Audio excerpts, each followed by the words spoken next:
មិនថាក្រឬមានបុគ្គលគ្រប់រូបនៅក្នុងលោកនេះគឺសុទ្ធតែមានបញ្ហាជីវិតរបស់ពួកគេរៀងៗខ្លួនបុគ្គលខ្លះមានបញ្ហាច្រើនហួសពីការស្មានទៅទៀតមនីសាវកទាំងឡាយត្រូវចងចាំគោរពអាវ៉ាត់របស់កណាដែលបានផ្ដាយផ្ដាំចាប់តាំងពីថ្ងៃនេះតទៅត្រូវធ្វើការអនុវត្តនិងប្រតិបត្តិតាមដោយការគោរពផ្សព្វផ្សាយអំពើល្អដល់អ្នកដទៃបន្ទាប់មកអ្នកទាំងឡាយបានប្រព្រឹត្តពិតប្រាកដនោះនឹងនាំឲ្យមានភាពរីកចម្រើនកណាដល់ពេលទៅកាន់បរមសុខរបស់កណាហើយដែលមានសច្ចៈទាំង3នឹងទៅដល់អ្នករាល់គ្នាក្មេងឬចាស់អ្នកទាំងអស់គ្នាមានឱកាសប្រឹងប្រែងនៅក្នុងការអនុវត្តឲ្យបានល្អមិនត្រូវជឿទៅលើអ្នកណាម្នាក់ដែលងាយស្រួលនោះទេទោះជាកណាបានត្រាស់ដឹងទេសនាក៏ដោយចុះ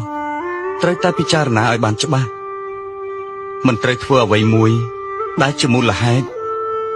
នាំឲ្យចិត្តរបស់យើងយល់ព្រមជាមួយនោះទេនេសាវកទាំងឡាយត្រូវតែពិចារណាសាសនាគឺមិនអចិន្ត្រៃយ៍ទេ